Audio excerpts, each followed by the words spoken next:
Have you ever been stuck in a terrifying typhoon? Of course you have. If you live in Japan, it happens every or twice a year, right? The typhoon season.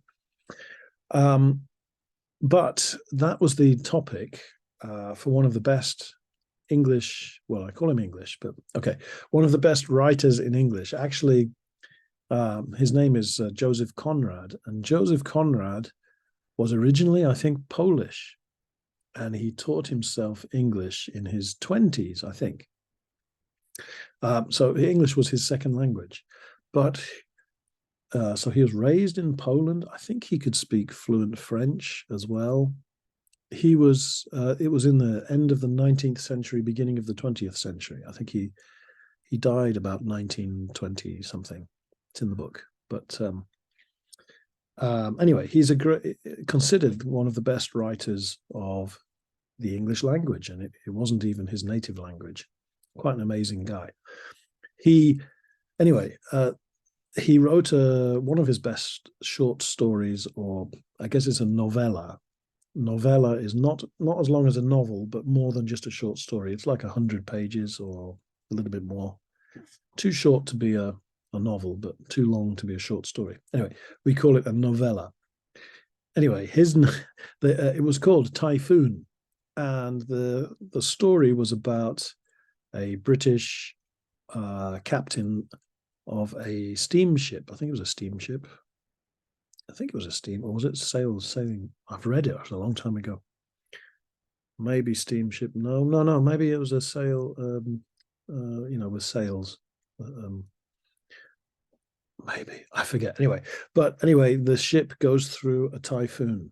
Now, as you know, it's pretty scary when you're on land during a typhoon. But a typhoon at sea in a boat in the 19th century would be pretty terrifying, I think. Anyway, he writes this really good story, very descriptive, um, about one man's, uh, well, his desire, his wish to survive and get through the typhoon.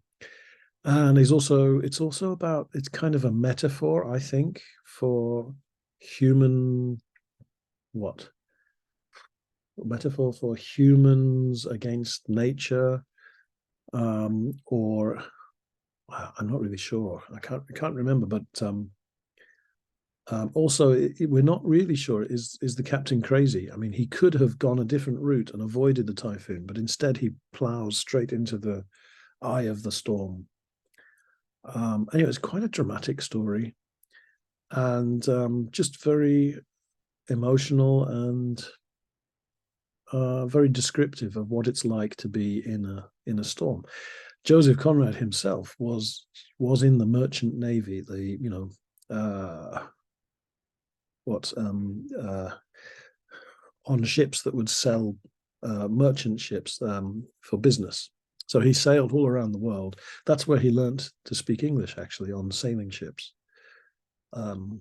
So he knew what he was writing about. Anyway, it's a classic.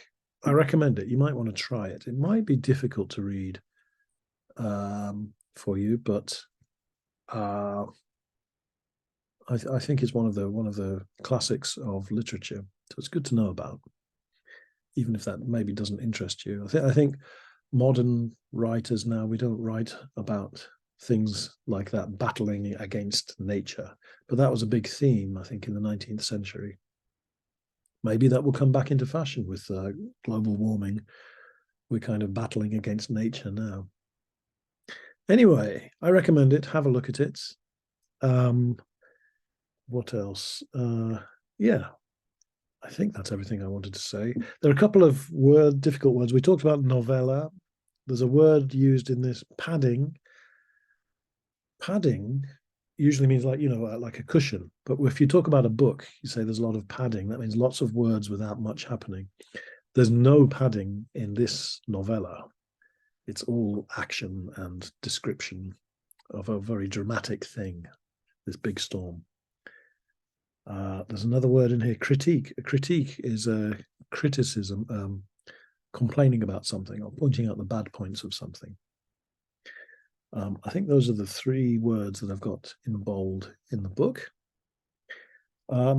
Anyway, see what you think. I've got three questions. Can you think of any famous stories that take place at sea? Do you know any other famous stories? There are a few. Number two, have you ever been in a scary typhoon? Number three, have you read a book that seemed to have predicted the future? There is an element of the Typhoon story that's a little bit like, it reminds me of how terrible the First World War was and how the captains, the generals, pushed everybody into the trenches and had a terrible war and kept going. A little bit like the story of the Typhoon. The captain pushed the ship and its crew through this terrible disaster. Was it predicting the future? Kind of feels like it. Anyway, okay. Good luck. Good luck with the thinking about this story, and please read about it. And I will see you next time. Thanks for your time. Okay. Bye-bye.